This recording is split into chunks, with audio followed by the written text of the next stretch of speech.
make it there and can make it back. Salutations and shit, folks. Welcome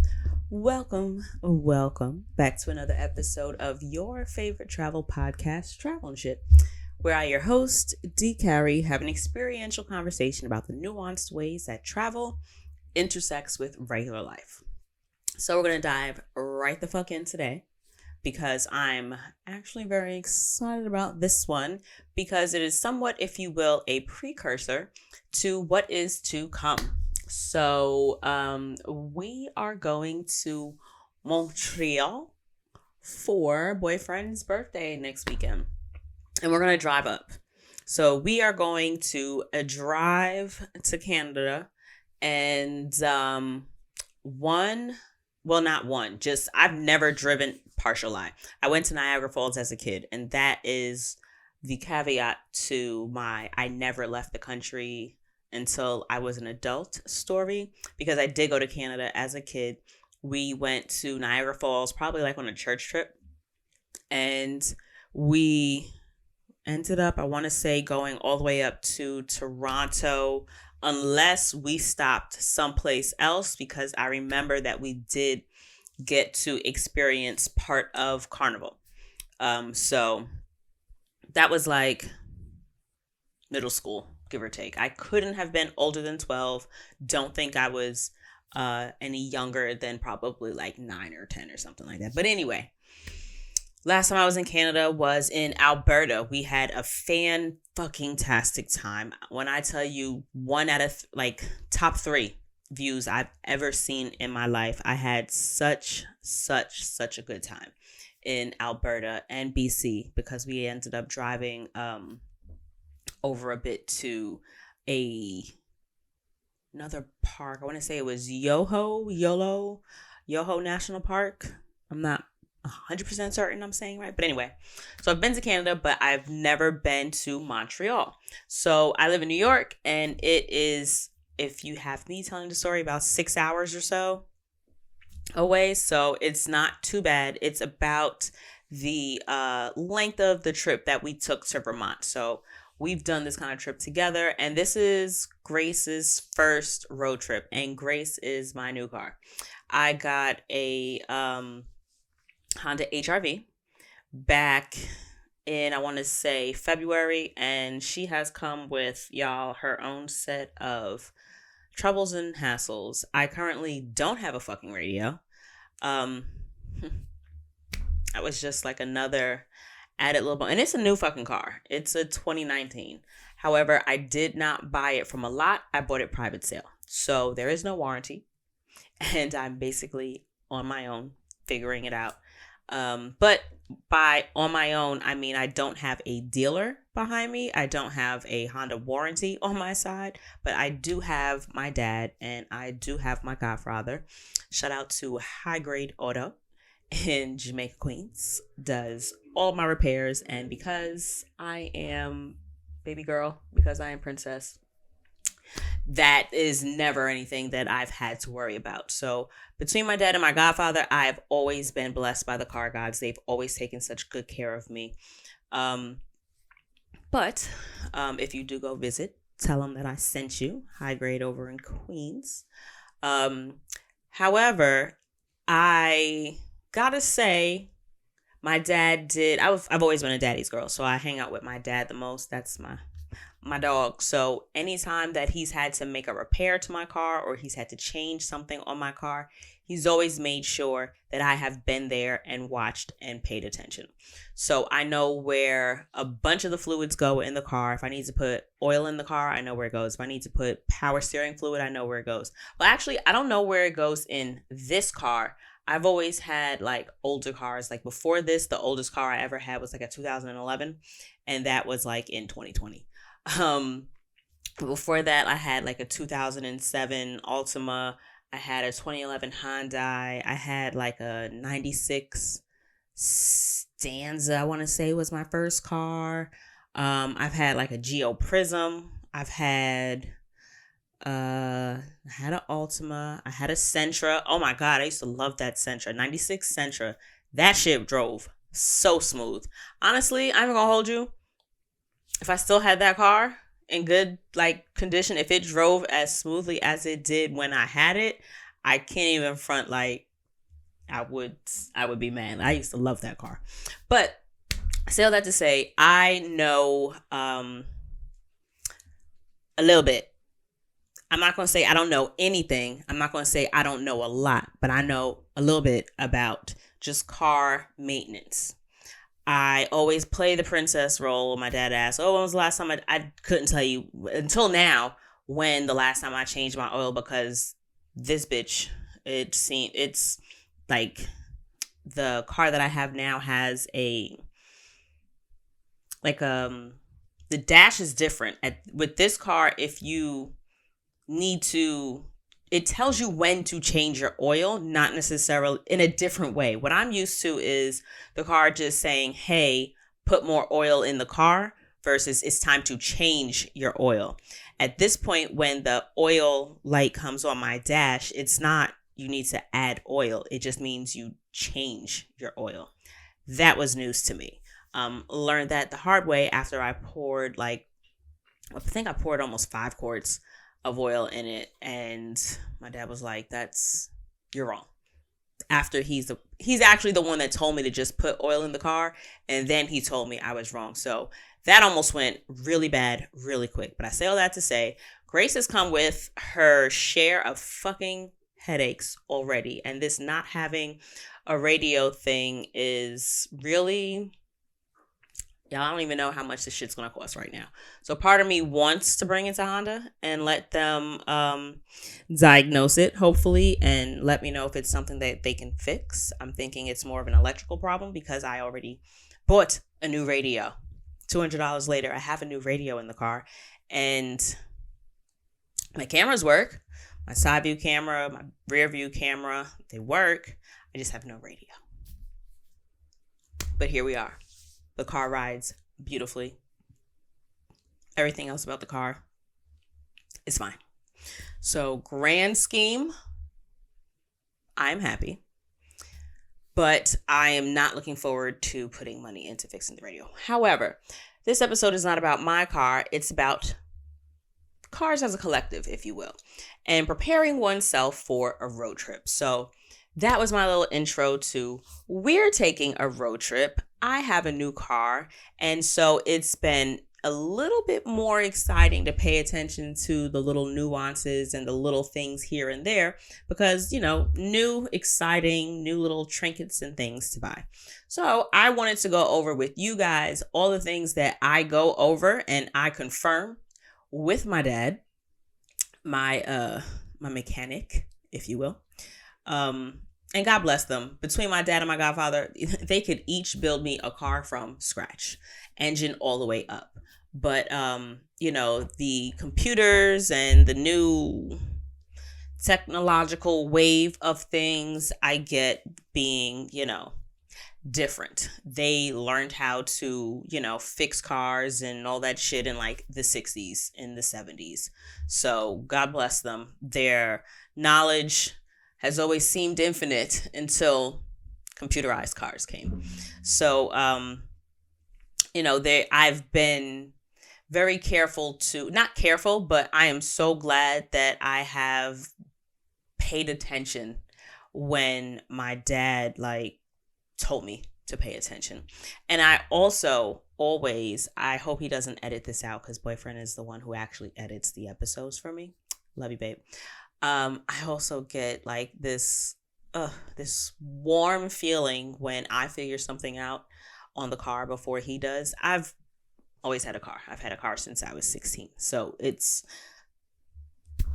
over 16 years of car ownership in the game. So there are just some things I know, even if I don't know them. If I watch somebody do something or if I see something, I can kind of tell if I'm doing it the right way or the wrong way. Not that that there's only one way to do it, but we just changed the windshield wiper blades. And God bless him. He was so cute doing it. He spent so much time out there trying different ways. And I'm looking at all these different videos and I'm trying to show him. And then he's going back and he's going out and he's trying it again. And I'm like, I'm a tactical learner. I'm a tactical person. If you put something in my hands and I can play with it, chances are I'll figure it out. And I've changed windshield wiper blades before. So I know this is something that I can do. In my mind, I'm just at the point where I don't want to fuck it up to the point where now this is something else I have to pay for to fix.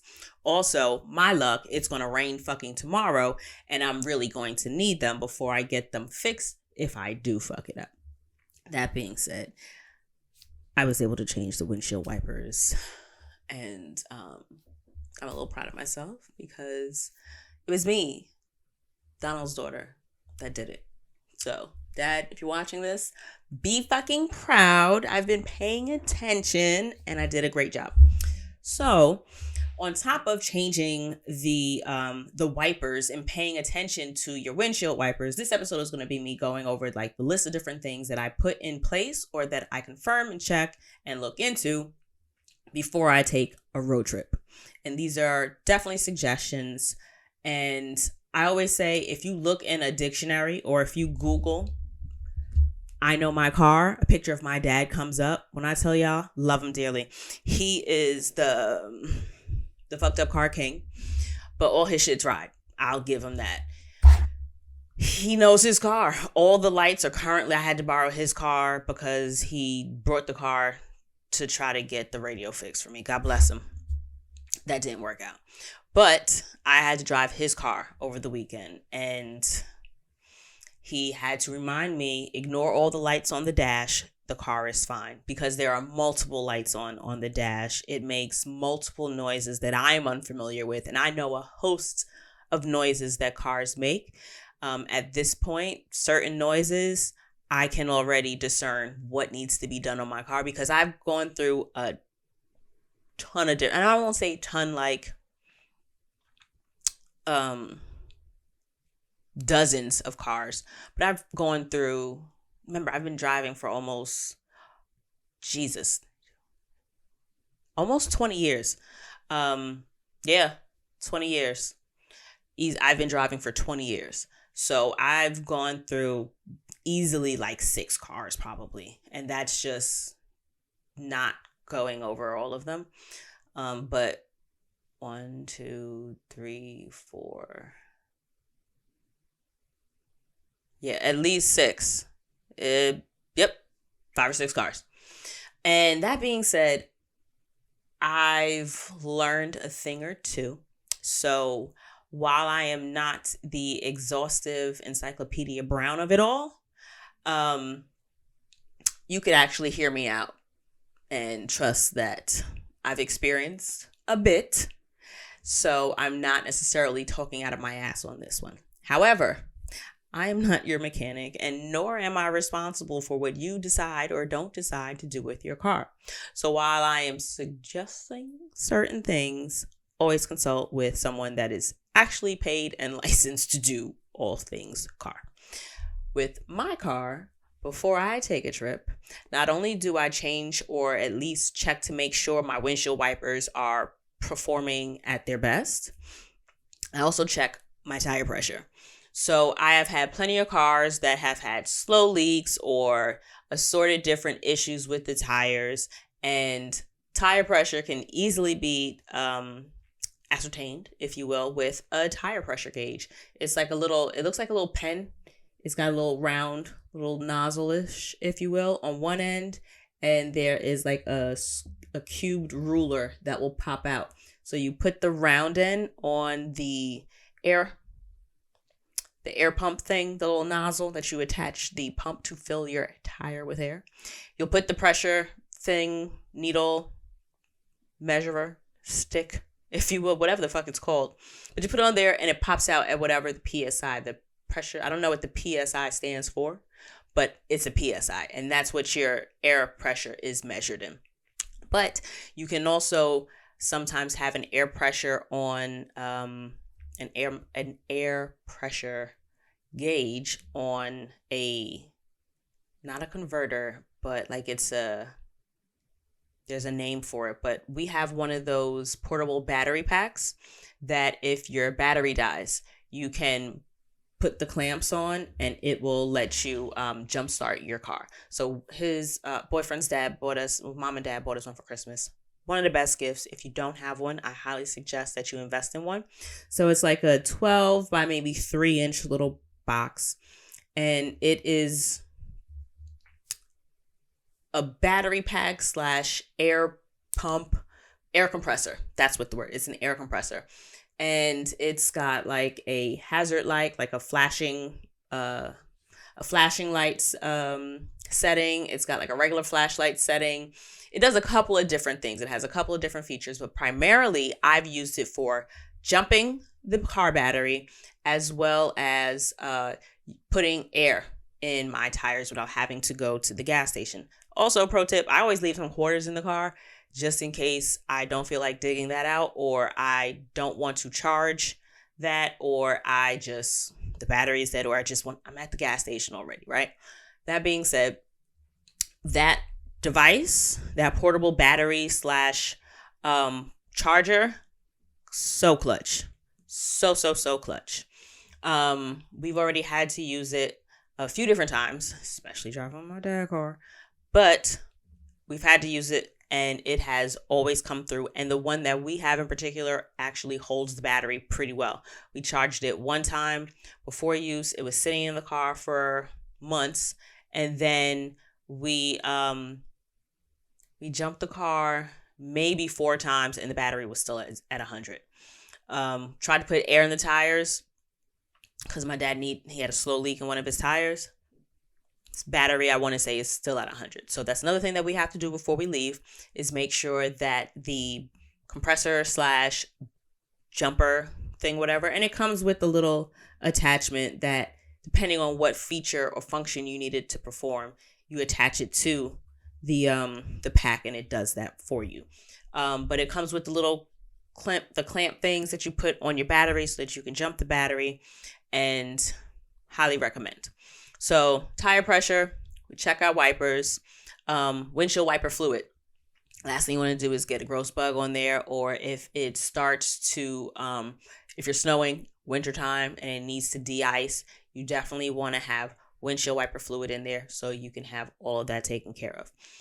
Check stuff like your antifreeze, check stuff like power steering fluid, especially if you have an older car, or if you know that you have a leak in the car that you have. You want to make sure that you are at whatever functional levels you need to be at for whatever oils and whatever fluids and stuff that you personally have the capacity to check and make sure that you're good on.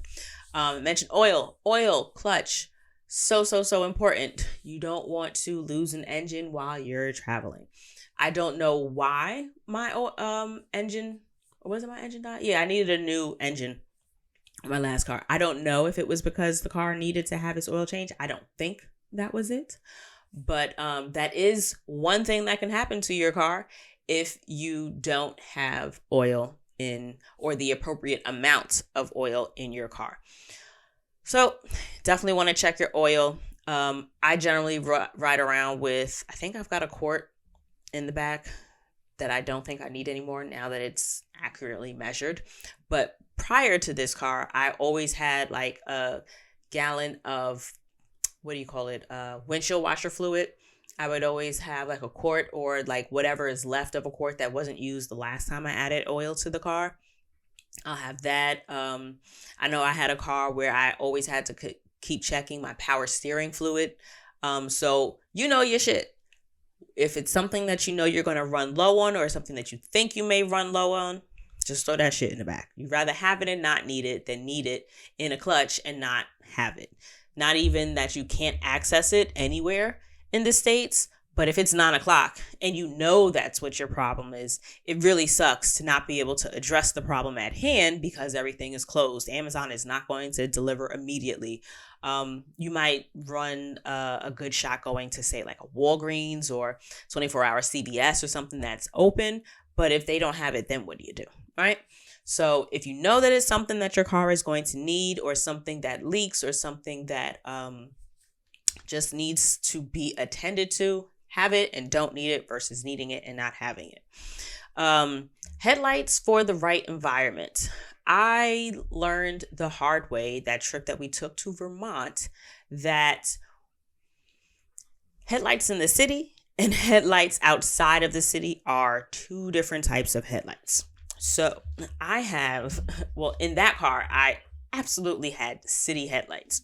So the headlights work, but they work best on roads where you have plenty of street lights, and there's a lot of other car traffic coming and going both ways, where your path is much more readily illuminated because there is so much extra light going on. However, if you are in a more rural area, or if you are in an area that just doesn't necessarily have a lot of street lights, I will never forget the first time I think I drove in Atlanta. Mind you, I was in my cousin's car, and we were in, it was me and my cousin. Well, so it's my mom's first cousin, I think. Her mom is my mom's first or second cousin. So we're the cousins that our parents are cousins to some extent, but anyway, both mother and daughter were my cousins. That's the point I'm getting at. So when I'm saying I was in my cousin's car, it was the mother's car. I was with her daughter, who is also my cousin. I think you're following there. So my cousin and I, we went down to their house in Atlanta. So we drove down in her CLK. I don't have CLK money.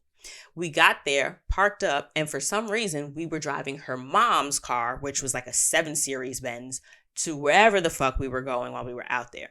And then when I realized we got off the property and we got on the street, and I said, oh, bitch, there are no streetlights out here. Y'all have deer. I don't drive in an environment that has deer that are ready to pop the fuck out. Check this out. I'm going to get us there, but I'm not getting behind this wheel again, because guess what? I can't afford to fix this. So make sure that your headlights are conducive to the environment that you will be driving in. If you know that you're driving from, say, one city to another city, and you're not really New York to Jersey, depending on where in Jersey you're going, but say you're just driving New York to Hartford, or you're going, someplace where you're going to be strictly on highways, and you're not going to be off on any possibly less heavily trafficked road or less frequented road. Also consider if you have fog lights or not. Thankfully, my truck had fog lights also. Do I know how to work them though? That's a good question. I don't even know if I know how to turn the fog lights on, unless they're running lights. No, I know the fog lights are the lower one. I gotta look into that, but that's something that you figure out beforehand, how to work all of the features that you think you're going to need to use.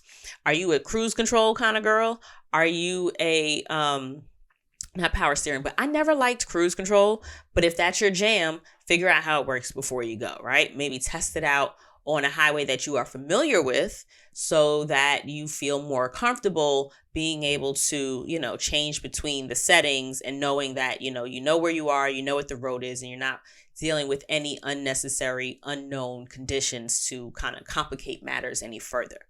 But definitely check to make sure your headlights are for the right environment. One way that you can get better use out of the headlights that you have is by cleaning your headlights. If you've got those headlights that have kind of because the way the plastic is designed, at some point they're going to cloud, at some point they're going to wear out, if you will. One of the things that I had invested in the last car I had before the last trip, what the fuck did I do? No, I don't think I replaced the also, sometimes you can just change the light bulb. You can switch from, I want to say, fluorescent headlights to LED headlights. LED headlights, to my understanding, tend to be much brighter than your traditional headlights. Also consider cleaning your headlights. You can buy a headlight cleaning kit or whatever, and that is a little bit less expensive than actually outright changing your headlights, so that you have clear plastic for the light to shine through, so that you'll be able to see better. So check out your headlights, figure out what's going to work best for you in terms of making sure that they will be bright enough to safely help you navigate whatever kind of environment you'll be in. Another one of the things that I like to keep in the car. My uncle had gifted it to me. I want to say it was like a past Christmas or something like that. But it's one of those little mallets. It's like a little hammer that you can break a window in case of emergency. Like if you ever go over a bridge, or if you end up like just in a body of water and the pressure on the outside isn't matching the pressure on the inside, so you can't break the window or you can't open the door. The little hammer mallet thing is like, it's designed so that if you bang it on the window, it will crack the window for you. There's also a seatbelt cutter in there. I've had to be cut out of a car before.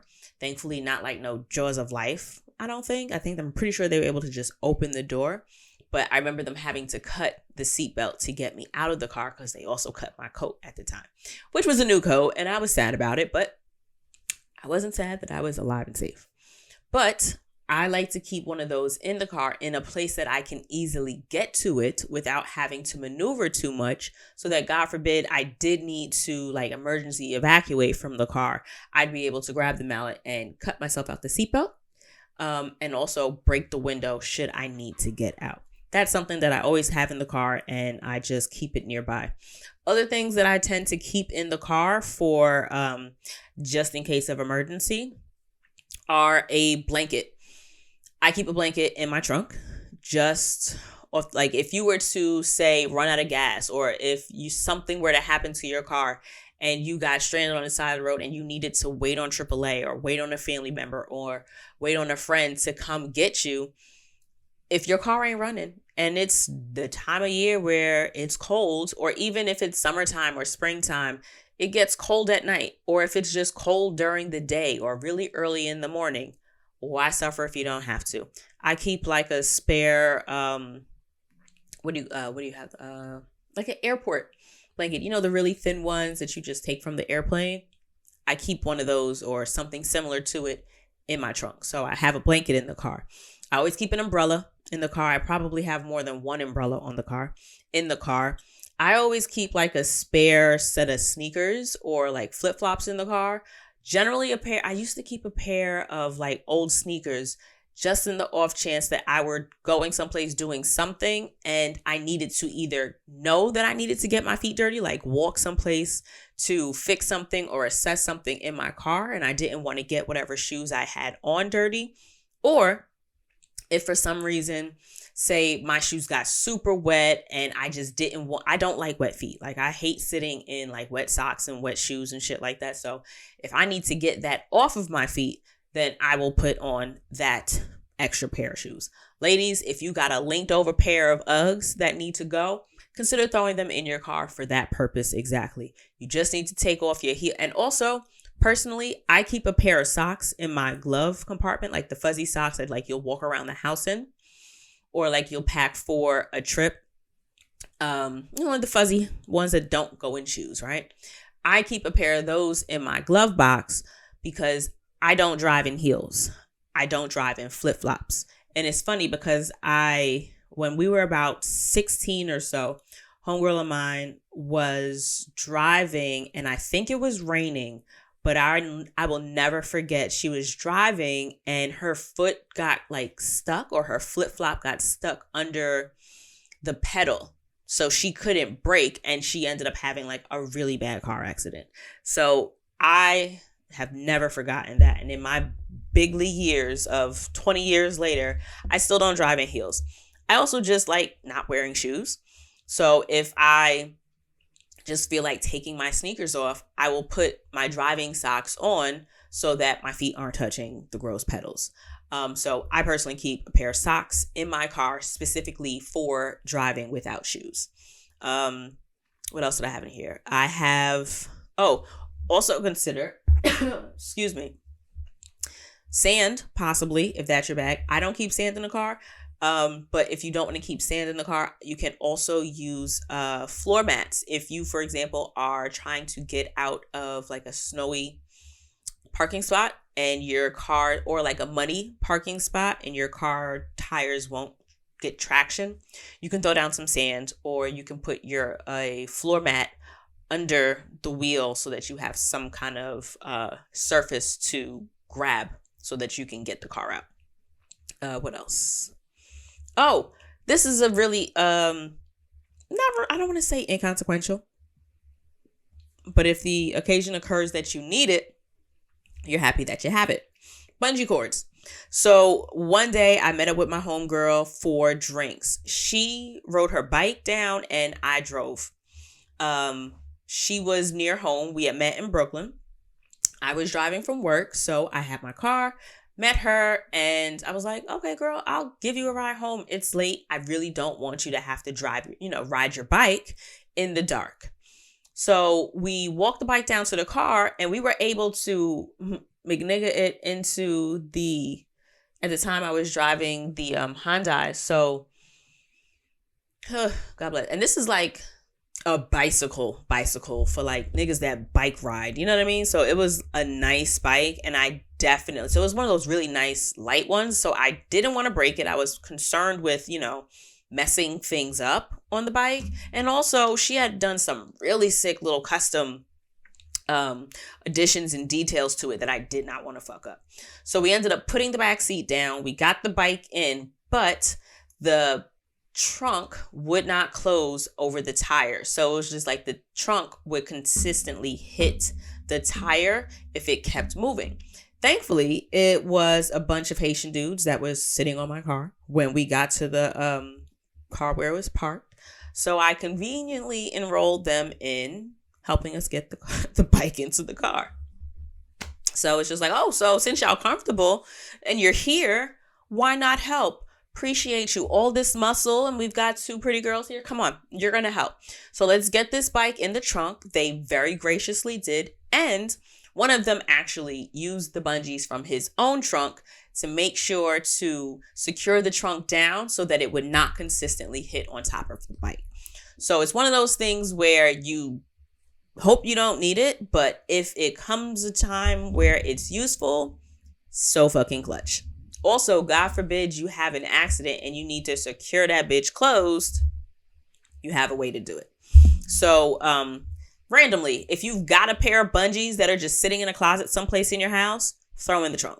You never fucking know. What else do I have in here? I don't know if I still have one in there, but a spare towel for like messy shit. I know every once in a while I will take my grandma's dog to the vet or to the groomer and she gets car sick. So I will gladly throw a fucking towel on that bitch so that she don't throw up on my fucking seats. So a towel for messes. Consider if you're going to a plant nursery. Consider if you are just going anywhere where you're getting a bunch of stuff and you don't want to mess up your own car seats. You can just throw the towel down, put the shit on top of it, and drive happily. This way, if there are any spills, hopefully it's not like a heavy liquid or something that'll get through the towel. But if, crumbs, dirt, just gross stuff on the floor, you don't necessarily want that on your seat. So throw down a towel that you don't care if it gets messed up. Sunglasses. I always keep a pair of sunglasses in the car, I especially keep a pair of sunglasses that I don't care about. Something that's not exactly fashion forward, or it's got a scratch on it, or just not even like your throwaway shades, but I always make sure to have a pair of sunglasses in the car just for safety reasons. It's nothing for me to drop down the visor because I am not 6'2". The visor doesn't always do what I want it to do in terms of blocking the sun. Also, blocking the sun also still blocks part of the windshield generally for me. So I personally prefer to just have a pair of sunglasses in the car. So I keep a pair of shades in there just so that I'm always prepared should I need to guard my eyes. Another thing that I always, this is one of those things where if you forget it enough times, it's one of those things that you just always consistently kick yourself over. It's a fucking easy pass.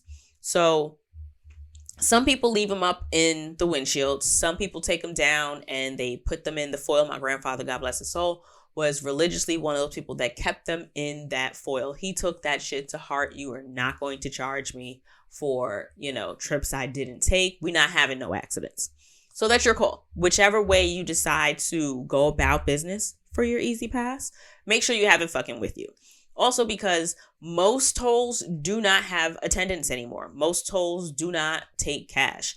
And the last thing you want to do is have also consider if you are driving somebody else's car or if your car is registered to someone else, you may not get the tickets for the payment of the toll or whatever kind of mail they're going to send you about toll costs and fees. So why have bad blood with somebody that is doing you a solid and letting you either ride their car or is insuring the car in their name for you? Also, if you get the paper mail in the mail and you totally forget about it because it's from Virginia, Delaware, Tennessee, wherever the fuck it's from, you don't want to forget about it. And now a $2 toll is $200 and points on your license or on your registration because you got outstanding tolls and bills from other places. So don't forget your fucking Easy Pass. Depending on the weather, a snow or an ice scraper. Definitely want to make sure that you have one of those in there. Also, I have one of those collapsible shovels. One of the ones that the handle you pull out and you twist the different tiers to make it longer or shorter. It extends. So I love that thing and my ice scraper. I'm pretty sure I have the same one. I remember I dated a cop one time. He was a little fucking crazy, but I don't want to say he was a bad dude, but he was a little fucking crazy. Anyway, though, one really useful thing he did for me was buy me this really fancy ice scraper. It's like a long metal one that extends and it's got like a nice little cushion in the middle, but it extends. So me, little arms, short person, I can't reach the complete other side of the windshield from one side of the car. But if you have an extendable ice scraper thing, it was easier for me. It's always easier for me to get the entire windshield without having to go to both sides. So cheat code, short girls, or just people with arms that do not allow, and you don't even got to be short for that. I'm pretty sure you could be like 5'10", 5'11", and still maybe not be able to reach all the way across side, depending on what kind of car you have. Get you an extendable ice scraper and the snow brush thing. Love it. What did I have here? I actually need to check myself if I have a spare tire. I feel like I hear something rolling around the back of the car. And if I'm hearing something roll around, probably means there's some empty space in there. So I don't know that I have a spare tire. Thankfully, I have a couple days before I leave and I can remedy that because I don't know what AAA is going to do in terms of changing your tire if you don't have a tire to change. I don't know that they will bring a tire for you, only because I feel like that's kind of like a liability thing where they can assist you with whatever tire you have, but then like them being responsible for having a tire to put on for you. See where I'm going, folks? It doesn't really seem like it's not the wave. I really doubt that that's what they're going to be able to do for you. So it pays to make sure that you have a spare.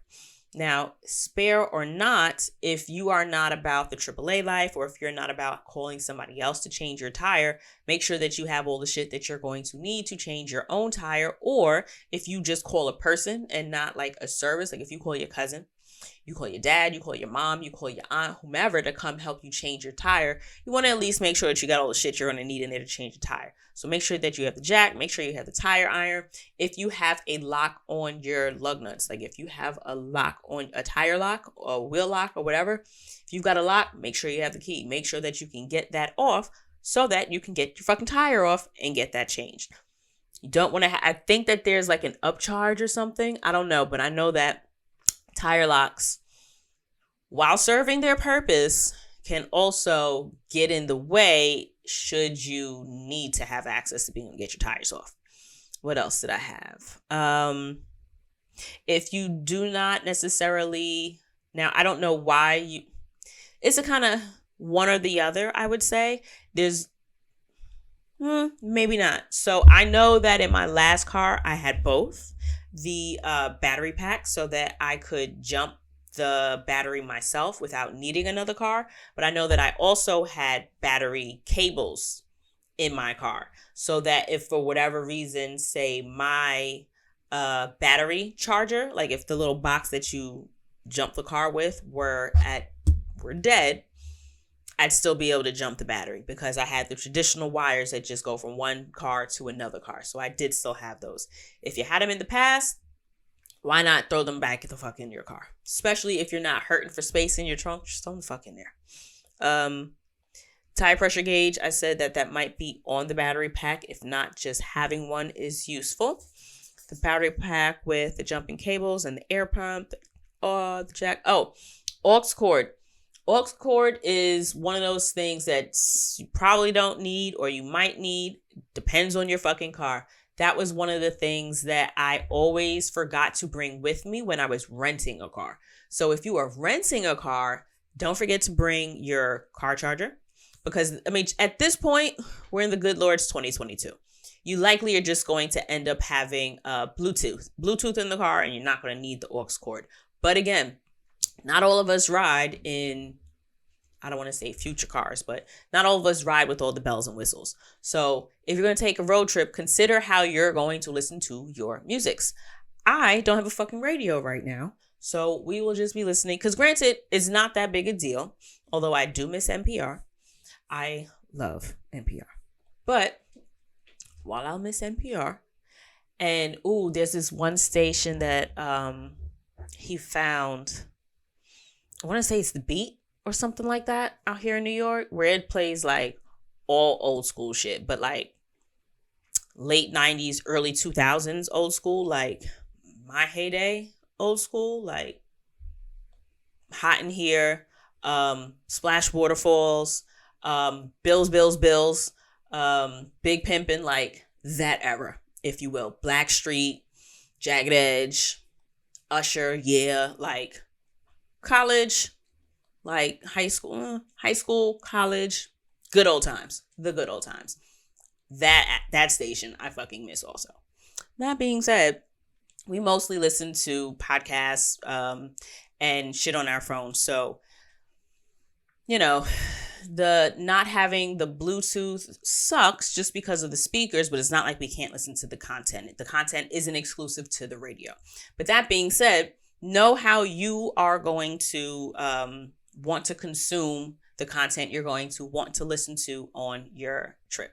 If you are going to connect somehow, aux cord is an option, whether or not you got the tape deck situation, whether or not you have the radio transmitter thing that you tune to a certain channel and then the Bluetooth works through there. Whatever it is, make sure that you look into that prior, because it's always cheaper to try to maybe order it, say, on Amazon, or find it someplace, or like to price it from like a dollar store or get it cheaper, as opposed to trying to always buy it at a Walgreens. That's the one thing that I know I have purchased on site and spent more than I want to, is either like an aux cord or a charger for my phone. Over the years, of course, that was more so, rentals in like early 2000s and stuff like that, like out of town and stuff. I specifically remember this black Honda Civic that I want to say had to be 2009 or 2008-ish kind of ever. And I was so pissed that I had to buy an aux cord, because I just bought an aux cord like the week before for my own car. So remember, if you've already got the shit, bring it with you just in case you're going to need it for somebody else's car. What else? Always, I know I personally have a car charger that just doesn't leave the car. Like, there's a charger that just stays in the charger. So, and be careful. Team iPhone. We stand connected. We stand together.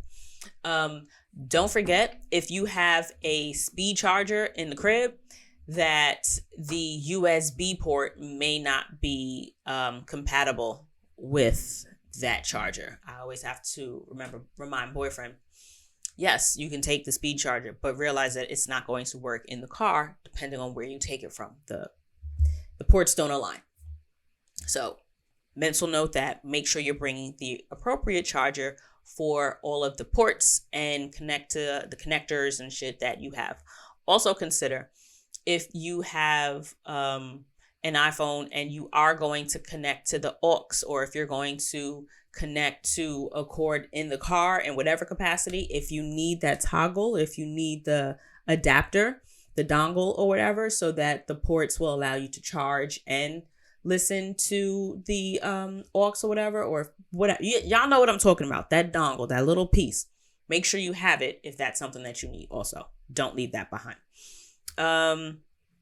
So the other thing that, while I'm kind of on like the music and stuff, consider downloading your maps, especially, and your podcasts and music, playlists, all that before you leave. The last thing you want to happen is you to drive through a dead zone and lose your directions. You don't want it. It doesn't need to be you. So if you know that you're driving from one state to another, or Google Maps allows you to download an offline version.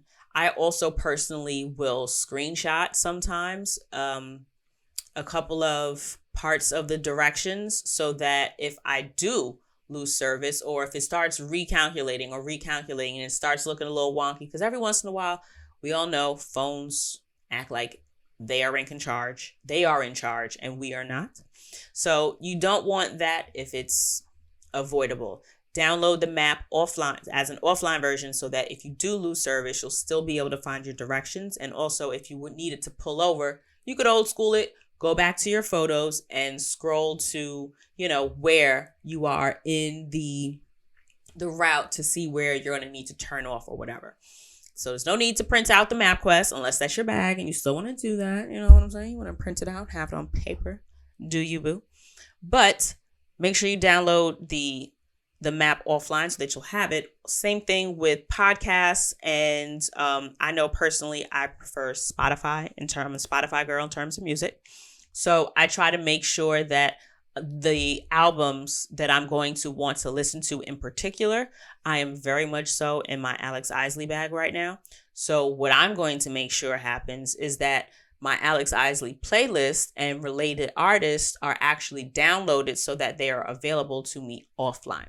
Last thing I want to do is be relegated to whatever the fuck songs or whatever the fuck albums that I've purchased. A lot of times I am good for purchasing music that I am not particularly interested in, but an artist that I want to support, or something that is totally themed. Like, I know I don't want to listen to All I Want for Christmas Is You on this road trip, but if I own the album and I actually own The Wiz, it's my favorite movie. So as much as I love The Wiz and can absolutely I do actually listen to the soundtrack for shits and gigs. I don't want boyfriend to have to listen to all of that should he not be interested in it. So download your shit before you leave. This way, if you don't have service, you can still listen. Another thing to look into before you leave is a roadside service. I personally love AAA. I know that Geico offers it with, there's a charge for it, but Geico will offer roadside assistance. There's another one that I'm trying to think of, but it's not coming to me right now. But I personally have AAA. I've used AAA to fix a flat tire before. I've used AAA years ago to also, I got locked out of my car. So they came and took care of that for me. So I have AAA, love them down, and they give you also a ton of different discounts in travel related industries. So look into discounts with hotel chains, new tires, sometimes for vacation planning and different purchases that you'll make while on a vacation. So I'd mentioned AAA in episodes in the past. Highly consider getting you a AAA membership. Also consider apps that will offer directions or guidance in a particular area. I know while we were visiting Alberta, there are a ton of national parks, and a lot of the national parks will sometimes offer an app that you basically download, and it guides you through it gives you a guided tour, but it's on your phone. So you plug in, I guess, where you're starting, or you start someplace based on where the app is. They walk you through it. Some are more user-friendly than others. I remember I tried to use one that was designed for one of the parks in Canada, and unfortunately I did not download it before we left, so a lot of the features were not available at the time. And it was just, granted, there were two of us. My homegirl Chris was driving and I was trying to navigate the app, but she's moving the app is talking and I'm like, was that where we just were? And it's just like, she's driving. You know what I mean? Like, she's paying attention to where we're going, but she's not necessarily paying the same kind of attention that I have the luxury of paying attention. She is making sure that we are safe in the car. So knowing whether or not the audible is in sync with something that we're seeing, not so much. So consider doing all that in advance so that you're able to enjoy all of these additions, if you will, to the fullest extent of their options. What else? Also, in terms of just a reminder, if you will, get that vibe going. Know what songs are like energetic for you. Know if you need to detour to the feeling a little sleepy, or this is a really monotonous stretch of drive. It's nighttime. There's nothing going on. I am just, that night vision where it's just like, wow, this is the most boring stretch of nothing, and I can only see 100 feet in front of me. This, like, it's easy to kind of just tune it out, if you will. So you might want to plan ahead and think of and put together a playlist of songs that are upbeat and keep you, present in the moment so that you can ensure that you have as safe a trip as possible, as safe a drive as possible. Another thing I will say is that phone mount has been a game changer. Usually I would just throw my phone in like one of the cup holders or something like that. But I recently got a phone mount for the car. Game changer. Fucking love the thing. Highly recommend. You can get them for like $20 on Amazon. Get you one. I personally prefer the one that goes into the vents of the car. Now, the only drawback to that is if you have the heat on or the AC on, that's blowing on at least part of the back of your phone. So your phone can very easily overheat. And that has happened to me in the past. I, however, just don't like the idea of something on my dash. I don't like permanent stuff. Although it's supposed to be one of those things, I'm sure you can get one that like will come off and doesn't really disrupt that, but I ain't really want to fuck with it. So I just got the one that goes into the vent. Another thing that is sometimes I think underestimated is the smell of your car. If you're going to be in there for an extended period of time, consider aromatherapy. Consider making sure that your car smells like something that is stimulating or, calming for you if driving tends to be stressful for you. I personally hate driving. So I know that when the smell isn't too much, but it's fragrant enough that I can smell something that is like calming and like grounding for me, chef's kiss. Great middle ground. I personally love it. So I would suggest finding a scent that, and you could buy like little essential oils. What I ended up doing was I bought these little, they're about the size of a quarter, and they just pop into your vents, and they have these little felt pads that you can put essential oils on, and you will, little story. So Hey Fran, Hey, and I want to say Miriam Hasnea, they do, I want to say about twice a year, their Embodiment Collection, and it is a very sought after and thoughtfully and intentionally curated fragrance that has so many different properties for different people. But for me, it is a very grounding and centering fragrance. And it's quite expensive. You get a like half ounce essential oil. It's either half ounce or 1 ounce. I want to say it's about half ounce. It's like, it's probably like a half ounce, because I think the bottle that I'm looking at from over here, which is something completely different, is about an ounce. But it's a tiny little bottle. Do I have one over here? I don't think so. And then there's like a spray. There's like a 2 ounce or like a 1.5 ounce, like a linen spray bottle. Be careful about keeping like amber bottles and glass bottles in your car, even if it's not that hot, because wintertime, that bottle broke. Thankfully, I had it, I want to say, in a pouch, and all of it cracked, bottle broke. It was a brand spanking, never sprayed before bottle, and big mad. I was so hurt. But cautionary tale, be careful of the containers that you leave in your car.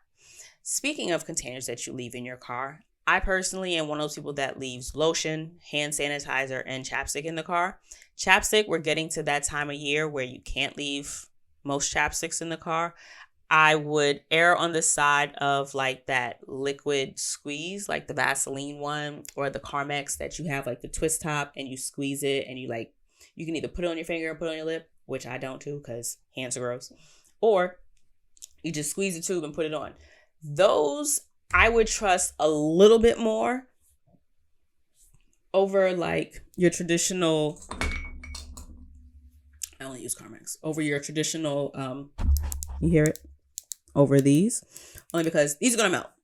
And if you open it up, it's just going to be on the cap. It's going to be all over the place. And I already had to wipe up one chapstick. I had like the little rollerball ones.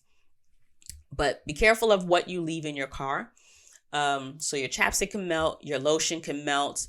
It could also not engorge, but depending on pressure in the container, outside, temperature of the car, temperature outside the car, you don't want it to burst. Also, be but be mindful of the conditions of your car, where it all sits, and necessarily like the tint on your windows, because even hand sanitizer, if the sun is shining on it long enough, that's alcohol in there, so it can be a very combustible substance. So you want to be careful about keeping certain things in your car.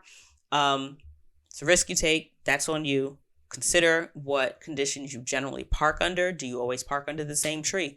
Do you park in a garage? Are, you less likely to have your car sitting out in the sun, depending on what types of environments that you are frequently in? So that's something for you to consider. But I know that, because keep in mind, you can also keep a bottle of it in your glove compartment. While it can still get hot in there, you're not going to get direct sunlight on that. So that's something that I keep in there.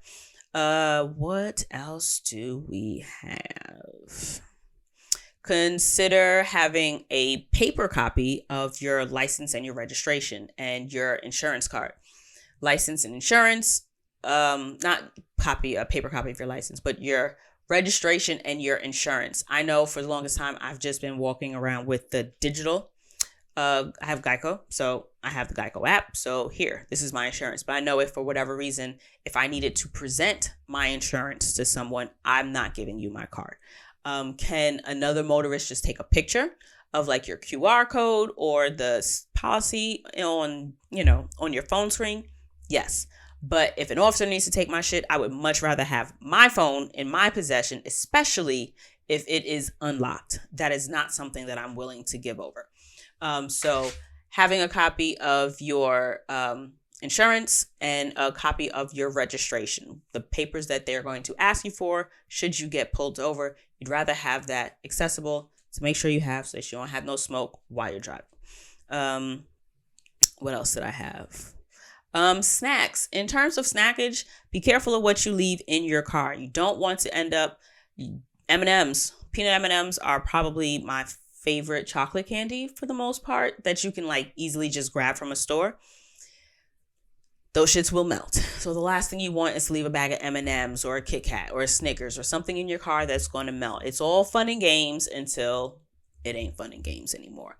Same thing with like ice cream or ice cream stuff inside. Like but I'm thinking about it now. But like, I think there's like that Snickers bar that's like the ice cream inside. It's one of them things, but be careful what you're leaving in the car. Same thing with like gummy bears, Jolly Ranchers. You don't want to leave it in like the cup holder in your car and come back after a really great day out and find all that shit melted in the bottom, or you find that you had something else inside that actually means something to you, and now you've got candy or cheese. If you had like beef jerky with like the cheese on the one side, you know what I mean? Just be careful what you leave in there.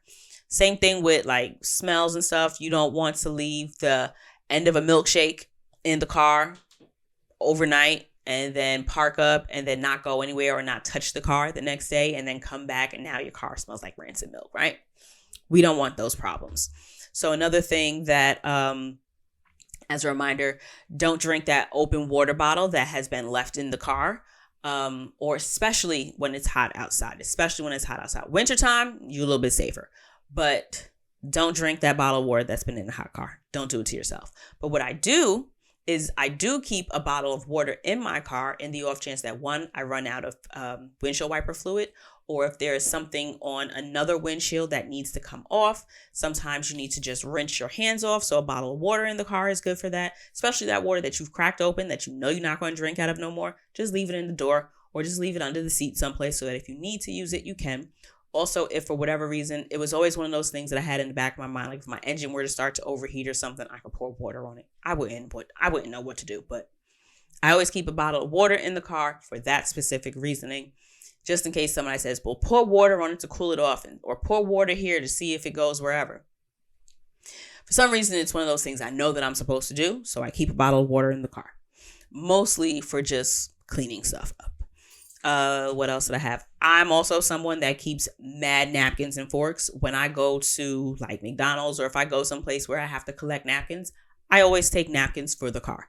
If I get delivery, takeout, or bring food to the house, I always take the napkins out the package and put them in my purse so that I can put them in the car when I get back, because you always need napkins in the car.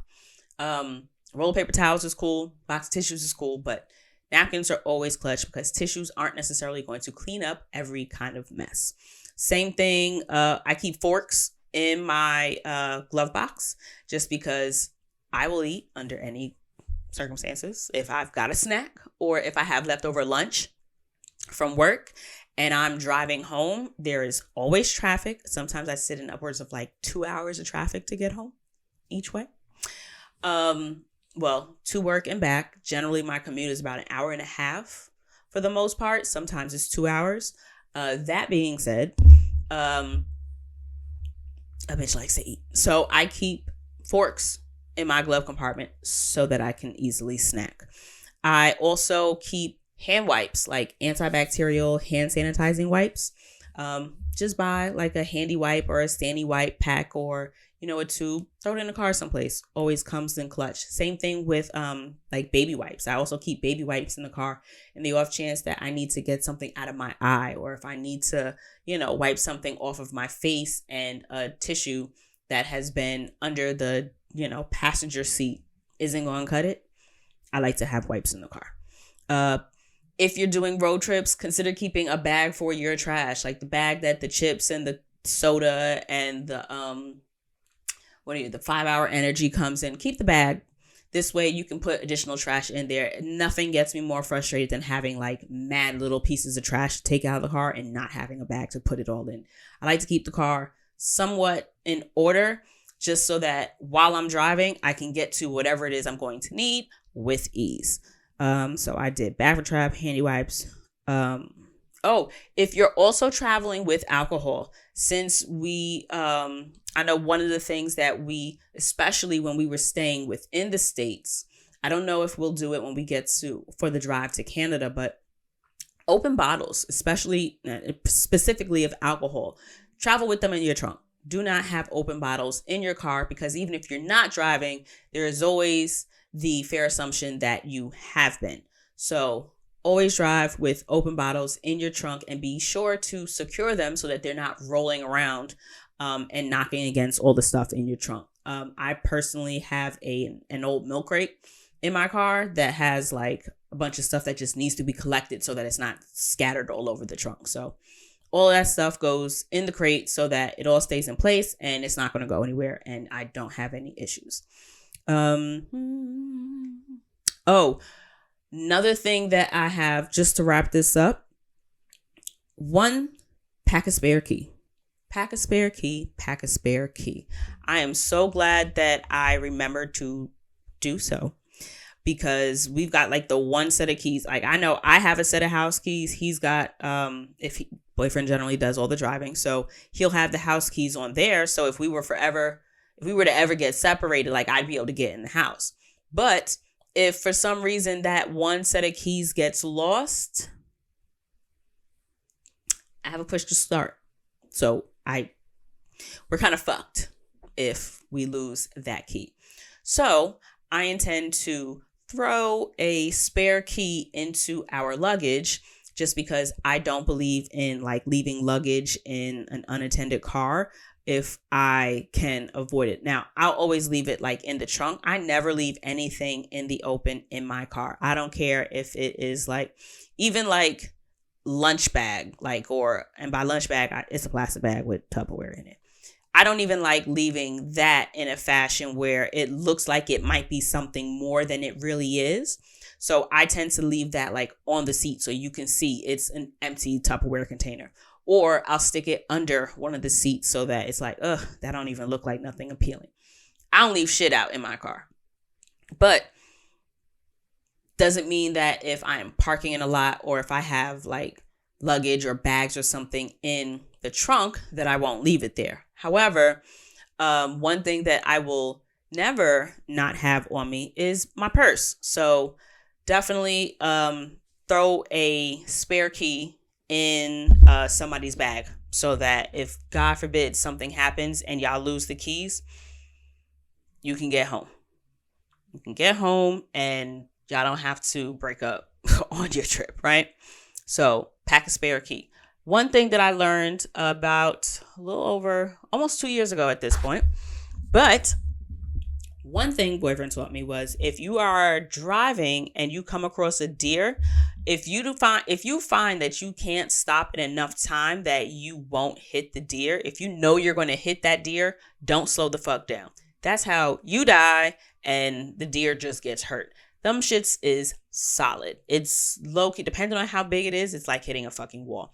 Your best bet is to just drive the fuck through it. If you drive through it, hopefully it won't go through your windshield. Hopefully it'll go over the windshield.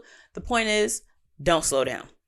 Don't slow down. Just keep driving. If you have to hit it, you want to hit it more so full speed. I was flabbergasted. But it is what it is. So be sure to pay attention to those deer crossing things. That's something that I thankfully have never encountered. I've never come like this close to hitting a deer or had a deer like run across the road in front of me or anything like that. And I hope that that doesn't ever happen. But it is something that does happen. So when they have them signs up, pay the fuck attention. Because why not? We are sharing this world. And another thing to keep in mind, look into which of your cards, like your credit cards, have cash back or points that will apply to gas stations. So if you've got a BP card, fucking use it. If you've got a card that gives you 2 times your points back for gas and groceries, well, then use that card. So just consider that it's a road trip. You're going to be gassing up more than you would generally do during the course of a week. So definitely something to keep in the back of your head so that if you're going to put $50 of gas on it 4 different times over the next week or two, at least do it in a fashion that will benefit you as much as possible. So that's pretty much it. I think in terms of all the things that I wanted to kind of cover in terms of road trip readiness. And what's beautiful about it is that because travel is so much more than vacation, this is all shit that also applies to just borough to borough driving. This is also shit that just applies to just having a car. While you don't necessarily have to be going on a vacation to benefit from having a pair of driving socks in your glove compartment or from having a battery pack that will allow you to jump your battery should it die on you, you know, it definitely benefits you to have these things and to have these things on top of mind anywhere that you are in your car, whether it be your car, a borrowed car, or a rented car. Also, consider if you're not one of those people that likes to say, tell people all your business, or you don't necessarily, not all of us are, not all of us are not necessarily, posting, not turn by turn, but like stop by stop itineraries as we're going on Instagram and stuff. 1, it's not safe. 2, it's just not my bag. But make sure somebody knows when you should be reasonably checking in. I don't want to say you don't want to get forgotten, but safer than sorry. have someone that you know should be expecting to hear from you or to check in just to be safe. If you're not here by, Thursday, it's now Thursday night and it's just like, tap, tap. Hey, girl. So where are you? Is everything okay? You want to just make sure that you have somebody that you can touch base with so that they know you've gotten from point A to point B safely, and that in the off chance that you do need to call somebody for assistance in terms of, hey, I'm out of tow miles on AAA. I need another tow person and my internet is janky, but I'm able to make calls or something like that. You want somebody to know that they might need to answer your phone calls. So that is it for today. I hope that was useful. And I am curious, if you are not ready to fly, where are you ready to drive? There is, in every country, there is absolutely some place that you could drive and, if not necessarily get the international exploratory extravaganza that you may have really wanted, you can absolutely still explore and have an extravagant time someplace that you can drive. But it's easier to get there safely, and getting there safely also includes taking care of your car. So I hope that we are all going to be driving safely this summer and exploring stuff that is actually accessible through road transportation as opposed to just flying and even trains. That's another thing that I want to add to the list of travel experiences. I've never taken like a traditional, I've never had a traditional railroad experience. Like, I've done trains in terms of like, I'll take a train from the airport to where I'm staying in Austria. So like, I've been in trains in other countries, but it's always been like a Long Island Railroad experience versus like a proper train, if you will. But we'll get there. All right, y'all. So it has been a pleasure as always.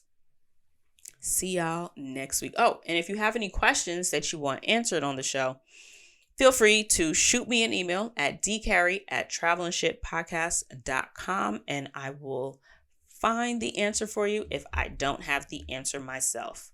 All right, y'all. Bye.